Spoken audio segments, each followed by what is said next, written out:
வணக்கம் நண்பர்களே. இன்னும் ஒரு இனிய காலை பொழுதில் தீதும் நன்றும் நிகழ்ச்சியில் உங்களை சந்திப்பதில் மிக்க மகிழ்ச்சி அடைகிறேன். இன்றைக்கு ஏப்ரல் 22ஆம் தேதி உலக பூமி தினம். பூமியில் வாழும் நாம் பூமிக்கு ஒரு தினம் கொண்டாடுவதா என்று நீங்கள் கேட்கலாம். ஆம், வேர்ல்டு எர்த் டே. இதை வேர்ல்டு மதர் எர்த் டே என்றும் சொல்கிறார்கள். அதாவது உலக அன்னையர் தினம் என்று கூட சொல்கிறார்கள். அதாவது உலகத்தை ஒரு அன்னையாக பார்க்கக்கூடிய ஒரு நிலையிலிருந்து அழைக்கப்படுகிறது. பூமி மாதா அல்லது பூமி அன்னை என்று சொன்னாலும் சரி, உலக பூமி என்று சொன்னாலும் சரி, இந்த தினம் நமக்கு சொல்லக்கூடிய செய்திகள் பல. முதலில் மார்ச் மாதம் 21ஆம் தேதி இந்த தினத்தை கொண்டாடினார்கள் ஆரம்பத்தில் அமெரிக்காவில். அதாவது அந்த மார்ச் 21ஆம் தேதி இரவும் பகலும் ஒரே அளவில் இருக்கும், சம அளவில் இருக்கும் என்ற அடிப்படையில் அதை ஒரு விழாவாக கொண்டாடினார்கள். அதற்கு பிறகு பல்வேறு மாற்றங்களின் அடிப்படையில் இந்த தேதியில், இந்த ஏப்ரல் 22ஆம் தேதியில் உலகை பாதுகாப்பது என்கிற இந்த தினம் கொண்டாடப்படுகிறது. உலகத்தில் தான் நாம் வாழ்கிறோம். நம்ம ஒவ்வொரு மனிதர்களும் உலகத்தில் வாழக்கூடிய ஒரு சின்னஞ்சிறிய எறும்பை போன்றவர்கள். ஆனாலும் கூட பூமியை பாதுகாக்கிற பொறுப்பு என்பது மனிதர்களுக்குத்தான் இருக்கிறது என்பதை உணர்த்துகிற தினம்தான் இந்த தினம்.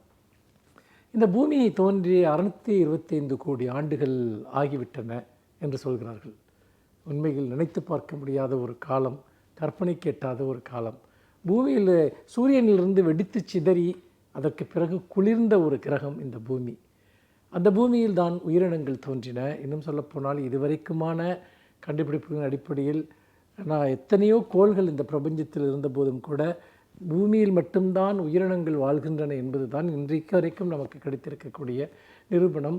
இதை பேசுகிற நானும், இதை கேட்டுக்கொண்டிருக்கக்கூடிய நீங்களும் அதில் ஒரு உயிரினம் என்பது தான் இந்த பூமியினுடைய ஒரு சிறப்பு.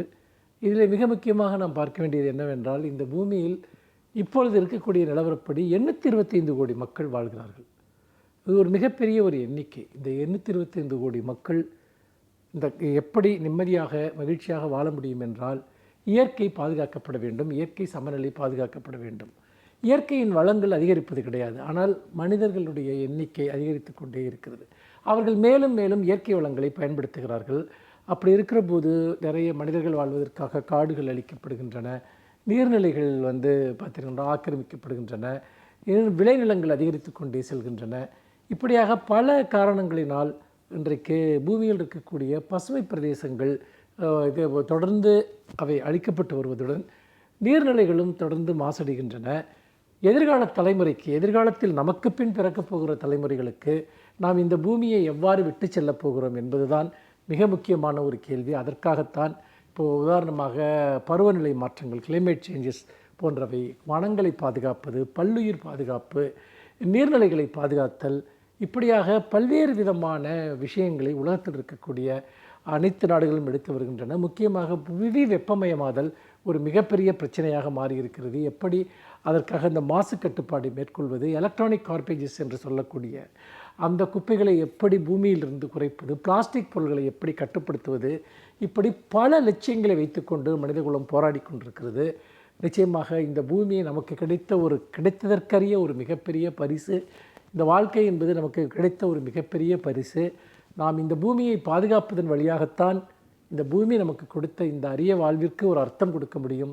அந்த உலகில் இந்த உலக பூமி தினத்தில் நாம் இந்த பூமியை எப்படி பாதுகாப்பது என்பதற்கான ஒரு சிறு முயற்சியையாவது நாம் ஒவ்வொருவரும் செய்வோம் என்று உறுதி மேற்கொள்வோம். மீண்டும் இன்னும் ஒரு புதிய சிந்தனையோடு உங்களை சந்திக்கிறேன். நன்றி, வணக்கம்.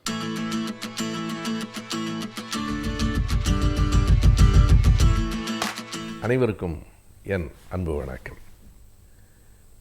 1917ஆம் ஆண்டு நடைபெற்ற புரட்சியில் சோவியத் யூனியன் மலர்ந்தது. அந்த புரட்சிக்கு தலைமையேற்றவர் லெனின் என்பதை இந்த உலகம் மிக நன்றாக அறியும். ஆனால் அந்த புரட்சியில் அத்தனை எளிதாக வெற்றி பெற்றுவிடவில்லை. அதற்கு முந்தைய 10-15 ஆண்டுகள் மிக கடுமையான சோதனைகளை, எதிர்ப்புகளை, போராட்டங்களை சந்திக்க வேண்டிய கட்டாயம் லெனின் அவர்களுக்கும் அவருடைய தலைமையிலான படையினருக்கும் இருந்தது. அப்போது மிகப்பெரிய போராட்டங்களிலிருந்து மிக சாதாரண நிகழ்வுகள் வரைக்கும் சுவையான பல செய்திகளை வரலாற்று நூல்கள் நமக்கு சொல்லுகின்றன. அங்கே 1905 ஒரு முறை புரட்சி நடந்தது, 1917 பிப்ரவரியில் ஒரு முறை நடந்தது. இரண்டும் தோல்வி அடைந்தன. அந்த போராட்டங்களை நடத்தியவர்களினுடைய பெயர்கள் மென்ஷ்விக்ஸ் என்று சொல்லுவார்கள், அதாவது சிறுபான்மையினர். 1917 நவம்பர் புரட்சியை தலைமையேற்று நடத்தியவர் லெனின். அந்த புரட்சியை நடத்தியவர்கள் போல்ஷ்விக்ஸ் என்று சொல்லுவார்கள், அதாவது பெரும்பான்மையானவர்கள் இணைந்திருந்த படை என்று சொல்லுவார்கள். இதில் மென்ஷ்விக்ஸ் புரட்சி தோல்வியடைந்ததற்கு பிறகு சார் அரசாங்கம் மிக கவனமாக இருந்தது. ஒவ்வொன்றையும் மிக கடுமையாக ஆய்வு செய்து தண்டித்தது. அப்போது தலைமறைவு வாழ்க்கையிலே லெனின் இருந்தார். ஒரு முறை அவர் ஓர் இடத்தில் இருப்பதை கண்டறிந்தார்கள்.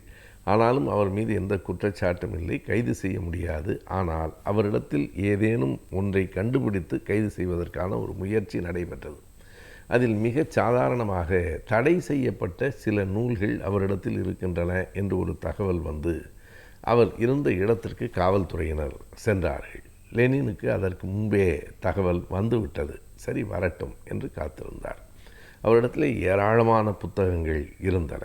அவற்றுள் தடை செய்யப்பட்ட புத்தகங்களும் இருக்கின்றன என்பதை அவர்கள் கண்டறிந்து விட்டால் அதை காரணமாக வைத்து கைது செய்து விடலாம். வீட்டில் இருக்கிற புத்தகங்களையெல்லாம் தேடினார்கள். அவரிடம் அப்படி இருக்கிறது என்று காவல்துறைக்கு தகவல் வந்தது. அப்படி தேடுகிற போது ஒவ்வொரு முறையும் லெனின் முகத்தை திரும்பி பார்த்தார்கள். ஏதேனும் பதட்டம் இருக்கிறதா? எந்த ஒரு புத்தக அடுக்கை தேடுகிற போது அவர் கொஞ்சம் பதற்றமடைகிறார் என்று பார்த்தார்கள். அவர் இறுதி வரைக்கும் எந்த பதற்றத்துக்கும் உள்ளாகவில்லை. அமைதியாக அமர்ந்து ஒரு புத்தகத்தை படித்து கொண்டிருந்தார். அவர்கள் எல்லா நூல்களையும் புரட்டி போட்டு தேடினார்கள். அங்கே அறைகளில் இருந்தவைகளெல்லாம் எடுத்தார்கள். பின்னால் ஏதேனும் ஒழித்து வைக்கப்பட்டிருக்கிறதா என்று பார்த்தார்கள். அப்படி இருந்த புத்தகங்களையெல்லாம் பார்த்தார்கள். அவர்களுக்கு எதுவும் கிடைக்கவில்லை. திரும்ப திரும்ப ஒவ்வொரு முறையும் அவர்கள் புத்தகத்தை பார்த்ததை விட லெனின் முகத்தை பார்த்த நேரம் அதிகம். அதில் பதற்றம் வருகிற போது அங்கே தான் இருக்கிறது என்று கண்டுபிடித்து விடலாம். அவர் முகத்தில் எந்த சலனமும் இல்லை, எந்த பதற்றமும் இல்லை. அவர் அமர்ந்து படித்து கொண்டே இருந்தார். பிறகு தேடி முடித்துவிட்டு கிளம்பி போய்விட்டார்கள். போனதற்கு பிறகு லெனின் அருகில் இருந்த தோழர்கள் கேட்டார்கள், இவ்வளவு பதற்றமே இல்லாமல் நீங்கள் இருந்தீர்கள், ஆனால் புத்தகம் நம்மிடத்தில் ஒன்று இருக்கிறது என்று எனக்கு தெரியும். அவர்களுக்கு இவ்வளவு தேடியும் கிடைக்கவில்லையே, அந்த புத்தகத்தை எங்கே வைத்திருந்தீர்கள் என்று கேட்டபோது லெனின் சிரித்து கொண்டே சொன்னார், அந்த புத்தகத்தை தான் நான் படித்து கொண்டிருந்தேன் என்றார். அதைத்தான் அவர் பதற்றமே இல்லாமல் படித்து கொண்டிருந்தார். இவர்கள் அந்த புத்தகத்தை சந்தேகப்படவே இல்லை. ஏனென்றால் இவ்வளவு வெளிப்படையாக மேஜையில் வைத்து அவர் படித்து குறிப்பெழுதி கொண்டிருக்கிறார் என்றால் அது ஏதோ சாதாரண புத்தகம். இந்த மாதிரி புத்தகத்தை அவர் மறைத்துத்தான் வைத்திருப்பார் என்று தேடினார்கள். எனவே ஒரு நெஞ்சு உறுதியும் பதற்றமின்மையும் நம்மை பல நேரங்களில் காப்பாற்றும் என்பதற்கு இந்த நிகழ்ச்சியை தோழர்கள் அடிக்கடி எடுத்து சொல்லுவார்கள். லெனின் பிறந்த நாள் ஏப்ரல் 22. அவர் பிறந்த நாளில் ஒரு மிகப்பெரிய மாற்றம் உலகத்தில் வரப்போகிறது என்று யாரும் நினைத்திருக்க மாட்டார்கள். அவர் மெல்ல மெல்ல வளர்ந்தார். மார்க்சிய கருத்துகளில் தன்னுடைய எண்ணத்தை பதித்தார். எங்கோ பிறந்த கார்ல் மார்க்ஸ் சொன்ன தத்துவங்கள் சோவியத் யூனியனில், அன்றைக்கு அது மாபெரும் ரஷ்யா, அந்த ரஷ்ய நாட்டில் அது உருவாகி எல்லா மாநிலங்களையும் இணைத்து சோவியத் என்ற ஒரு நாடு லெனின் தலைமையில் பிறக்கும் என்று அப்போது யாரும் கருதியிருக்க வாய்ப்பில்லை.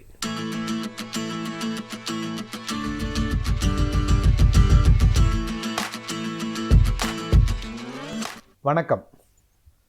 இந்த வாரம் ஆலோசனை நேரத்தில் கலைஞர் தொலைக்காட்சி நேயர்களை சந்திப்பதில் மிக்க மகிழ்ச்சி. கல்வி மற்றும் வேலைவாய்ப்பு சம்பந்தமான ஆலோசனைகள் உங்களுக்கு பயன் தரும் விதத்தில் கலைஞர் டிவி மூலம் வழங்கிக் கொண்டிருக்கிறோம். அந்த வகையிலே இந்த வாரத்தில் இந்த ஆங்கிலம், அதாவது மொழித்திறன், ஒரு லாங்குவேஜ் ஸ்கில் எவ்வாறு தொழில் செய்பவர்களுக்கும், ஒரு வேலைக்கு போகிறவங்களாக இருந்தாலும் சரி, தொழில் செய்பவர்களாக இருந்தாலும் சரி, மொழியில் இருக்க திறன், மொழியை கையாளும் திறன் எவ்வாறு மிகவும் அவசியமாகிறது அப்படிங்கிறத பார்க்கலாம். அதாவது மொழி ஒரு இன்றியமையாத ஒரு பக்கமாக மாறிக்கொண்டிருக்கிறது. கம்யூனிகேஷன் ஸ்கில்ஸ் அப்படின்னு சொல்லுவாங்க. அந்த கம்யூனிகேஷன் ஸ்கில்ஸ் அப்படிங்கிறது மொழியையும் உள்ளடக்கியது. கம்யூனிகேஷன் ஸ்கில்ஸ் அப்படிங்கிறது பேச்சாற்றல் மட்டுமல்ல. நம்ம ஒருத்தர்கிட்ட எப்படி கம்யூனிகேட் பண்ணுறோம், இன்னொருத்தர் மூலம் இன்னொருத்தர்கிட்ட நம்ம எப்படியெல்லாம் கம்யூனிகேட் பண்ண, பரஸ்பரம் எப்படியெல்லாம் உரையாடுகிறோம் அப்படின்னு நம்ம பார்க்குறோம். உரையாடுவது, நம்ம நார்மலாக உரையாடுறது அது மிக அதிகமாக உரையாடுவது நம்ம பேச்சில் அப்படின்னு சொல்லுவோம். ஆனால் உண்மையிலேயே நம்ம மிக அதிகமாக நம்ம வந்து இன்னொருத்தர்கிட்ட கம்யூனிகேட் பண்ணுறது நம்மளுடைய பாடி லாங்குவேஜ், நம்மளுடைய கண் அசைவுகள், புருவத்தின் அசைவுகள்,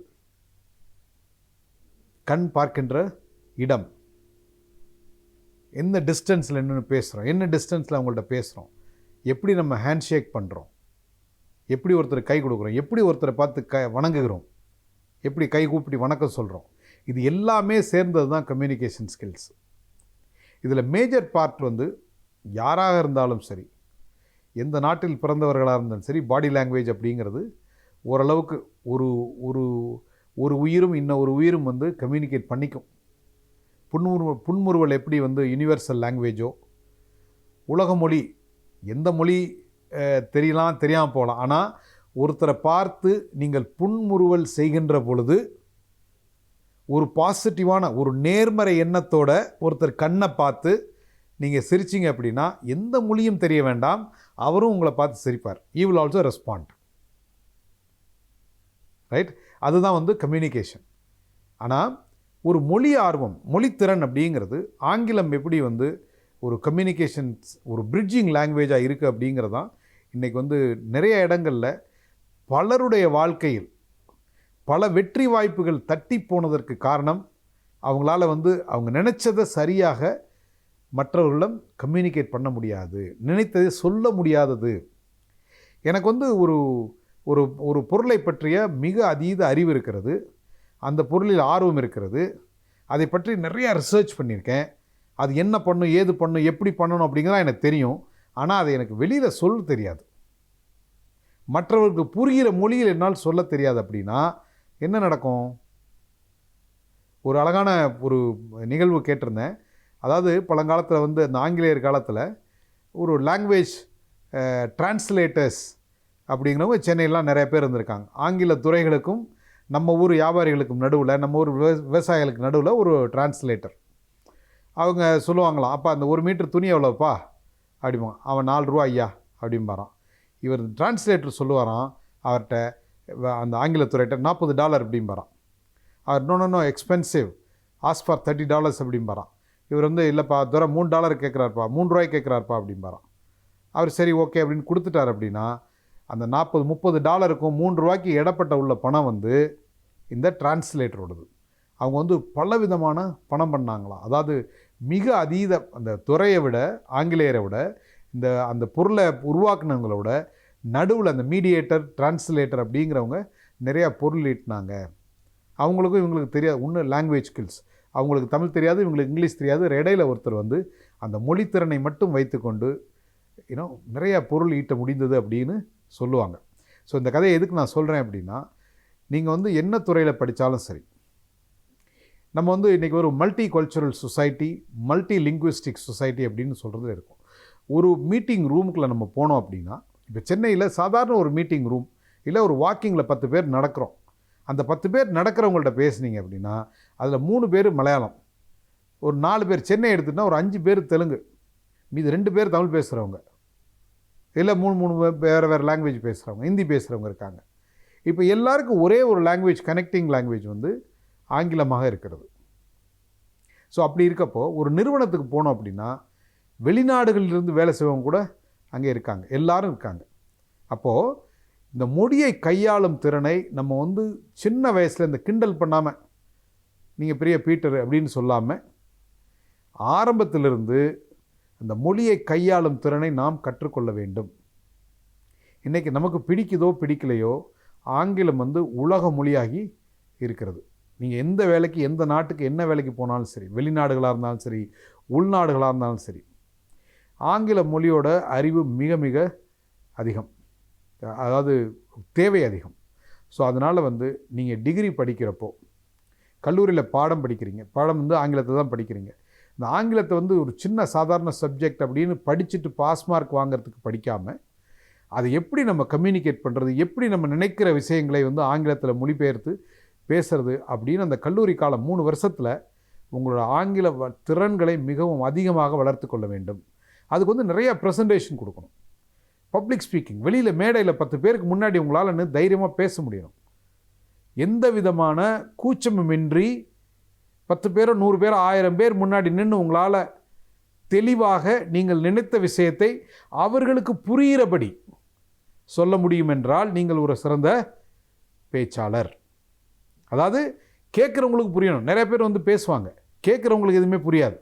அவர் ஆங்கிலத்தில் வந்து உரையாடுறாருன்னு சொல்லுவாங்க, ஆனால் அவர் பேசுகிற வேகமும் பேசுகிற மொழி ஆளும் திறனும் வந்து நிச்சயமாக கேட்குறவங்களுக்கு புரியாது. என்றைக்கு நீங்கள் பேசுகிறது மற்றவர்களுக்கு புரியவில்லையோ நீங்கள் ஒரு புவர் கம்யூனிகேட்டர் ஆகிவிடுகிறீர்கள். நீங்கள் பேசுகிற மொழி என்னவாக இருந்தாலும் எதிர்த்த மாதிரி இருக்கவங்களுக்கு, உங்கள்கிட்ட கேட்குறவங்களுக்கு அவங்களுக்கு புரிஞ்சால் நிச்சயமாக இங்கே திறனான மொழி கையாளுகிறவர். ஸோ இங்கே இருக்கிறவங்க 10 பேர் இருக்காங்க, 10 பேருக்கு தமிழை தவிர வேறு எதுவுமே தெரியாதுன்னா அவங்கள்ட்ட போய் ஆங்கிலத்தில் பேசுகிறது சரியா அப்படின்னு கேட்டால் தவறு அப்படிங்கிறது உங்களுக்கே தெரியும்.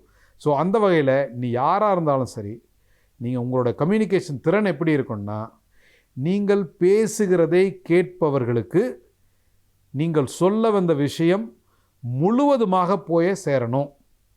அந்த விதத்தில் உங்களுடைய கம்யூனிகேஷன் ஸ்கில்ஸை, லாங்குவேஜ் ஸ்கில்ஸை நீங்கள் வளர்த்துக்கணும். நீங்கள் படிக்கின்ற காலத்தில், கல்லூரியில் பள்ளியில் படிக்கிற காலத்தில் இந்த லாங்குவேஜை கற்றுக்கொள்வது மிக எளிது. ஒரு மல்டி லிங்குவிஸ்டிக் பர்சனாக பல மொழிகளை கற்றுத் தேர்ந்த ஒருவராக நீங்கள் வர வேண்டும். வாழ்த்துக்கள். வணக்கம்.